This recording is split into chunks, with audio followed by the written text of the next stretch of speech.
Don't know why I'm coming back here, but... Oh, fuck it. Coming back to another fanfic fight with Stone's to Happy fail. I don't remember exactly where we left off, but fuck it. Uh, most everyone nearby crowded on the fight. Oh yeah, I forgot, there's supposed to be a fight here. None of them likely cared who was winning, that it was about or how far it went.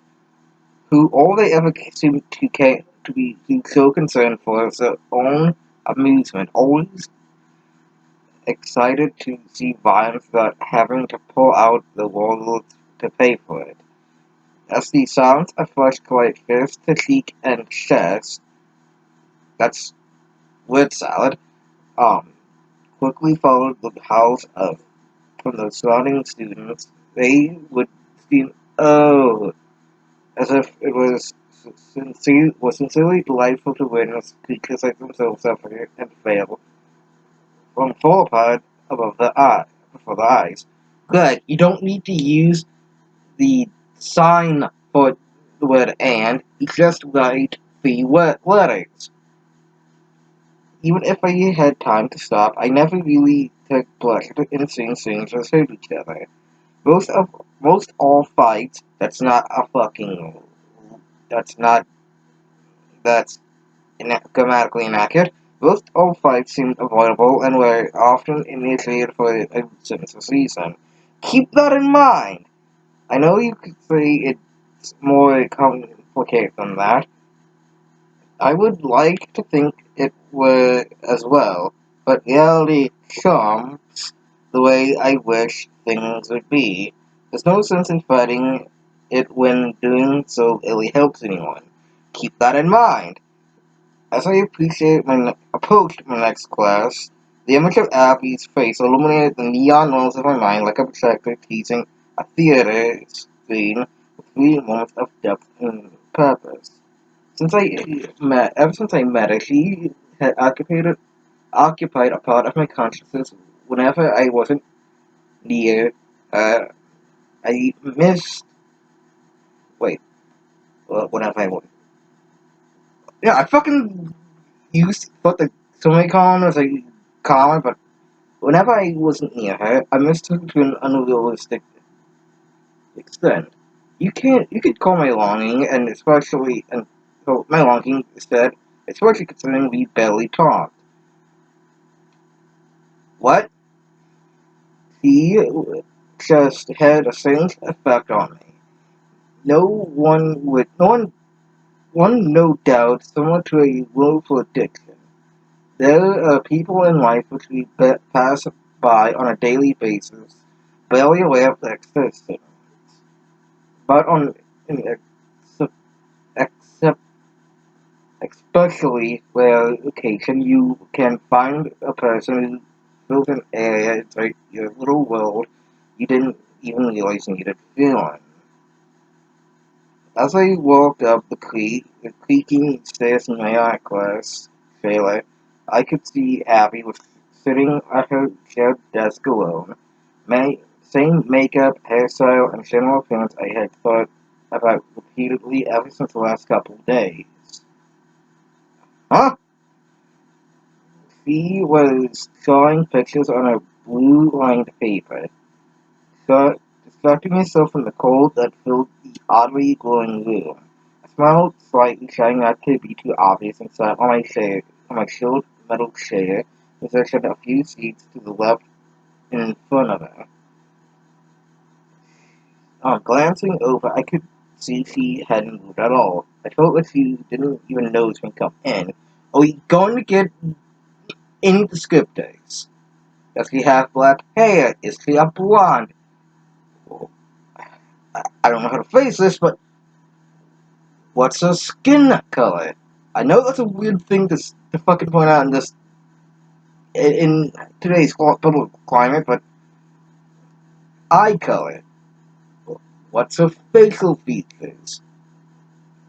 How her I know this is a weird thing to say, but Jesus fuck, you need to learn scripters. I wanted to inspire some acknowledgement of my existence of Abby, so I opened my mouth to greet her when my fingers pushed up against the fleshy sand gum at my desk. I shouted out on Pimple's Tommy's fucking voice now. Just incomprehensible gibberish. So I'm supposed to look up at me with a blank expression. Bursting into the room came a trio of boys. Yeah. Hey, dude, I think Sean's done, bro. One of the boys laughed, saying, "Won't see him for a week at least." I looked up back at Abby to see she also didn't react to the outburst.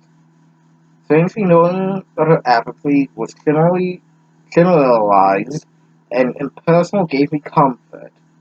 Her influence on how I felt was obviously dangerous, but I didn't care, as no matter how fond I was of the idea that I was not of the world, I knew my place and had no interest in pretending otherwise. Jason, one of the boys, in energetically praising the fight they had just seen, sat in the seat next to Abby. I smoked, watching her shoulders drift away from him. Her body language sent a loud message that she had the same impression of Jason as I did. He was just another moron, placed on this earth to live his life completely unexamined, a pawn that had no awareness of its own role, let alone that it was just another tiny component in a massive, unstoppably twisted game. I know it sounded morbid and condescending, but my attitude was just something that was just naturally developed the more I studied human behavior. I would be more optimistic, but I find doing so would be like walking into a room with no windows and turning off the light. If you used to see the world around you for what it is, it's just using your eyes. I'm not going to say anything. When's the fucking shaft ending? Art class was about to begin. My teacher, Mrs. Stanley Senior Incorporated, or whatever the fuck that carpet thing was, who looked like she could have retired ridiculous 30 years ago, approached the front of the room, talking about how art was sacred. Wait, so she's just a person in the fucking room, walks over to the front of the class, and talk about shit without even beginning? Even in America, or in Japan, I'm having to doubt that Gerg. Um, she also discussed the random object she had as old for the previous day, and ironically rated it by using her own narrow-minded definition of art. I always wondered how teachers could even attempt objectively reading art. For some reason, the grammarly, that sounds weird. Is there any logical Is there any logic behind validating a form of self-expression using a cold black and white mathematical system? The fuck does that mean? Take a shot every time I'm wondering what the fuck that means. Today I'm going. Today I'm going to have. Wait, I need to have a old person voice. Today I'm going to place you with partners. Stanley said as he pulled out a piece of paper outlining of activities to come. To keep this simple, I'm going to partner you with the person you are currently assigned to share a desk with, he said. I sighed, knowing I was bound to be paired with Alex, a guy I had specifically asked to be seated away from ever since he peed in the chair literally right next to me under the out desk. Acting like he was so cool for publicly exposing himself while simultaneously urinating. It happened a few weeks ago. I still haven't figured out what kind of crazy it takes for you to, in the presence of people you barely know, but happen to see on a daily basis, He and a chair held in front of your held in your hand just beneath your desk in the middle of a class there. What then? You show it off like you was like you will be praised and accepted as if it was an accomplishment. Alex, despite being borderline mental, like the author, was one of my least favorite people to study. Like the author, I couldn't help but feel there was some defect in his mind that invalidated the point of conducting a thorough analysis of him. He was simply irrelevant when considered the realities of normal human behavior.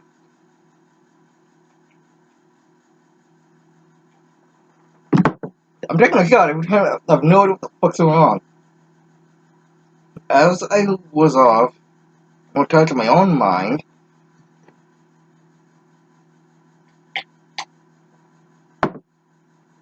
I heard a familiar voice saying out. One that inspired the very same emotion you expect when when a song you had forgotten you loved randomly plays in the background of your daily life. As I paired up, can I be paired up with, this is what's happy. Can I be paired up with James? The voice was just as I remembered. Despite her having not spoken in class in some time, she hadn't changed a note. Abby had interrupted the teacher just to pair up with me. But I asked myself if it was I guess, but I asked myself if was it really just to work with me or just to go away from Jason. The teacher looked irritated but understanding. Abby's discomfort with Jason responded, Alex and James, Jason, you will be partners with James. You'll be partners. James, switch seats with Jason. Thank you, Abby said with a slight smile. With a cocky grin, Jason stood up in a comedic fashion, smelled his armpits. Wow, I didn't know I smelled that better. Jason said as he walked out over to sit with Alex. What? Approaching Abby was no doubt a way scarier act in my mind than it was to everyone around me. I felt like my head was burning from inside out. But nevertheless, I continued to remind myself that a public outcry to partner with me could have meant nothing. I sat down next to her and did all I could not to turn into a complete dog on. She reached out and grabbed the project outline that was being passed out. Mrs. Stanley began to read the description of the assignment. Today, you will both be taking something meaningful but expendable from your homes. Miss Stanley looked up and emphasized, that you own, then looked back at her own paper. You will tear those items apart here in class. You will then take those items and, using the pieces, staples, and extensions available in class, find a way to create something new out of those possessions. She looked up and said in a low voice, sounding somewhat like Dracula, oh, fuck this noise. I am done for right now. Fuck the story. I'm only on page 10. Come back next time.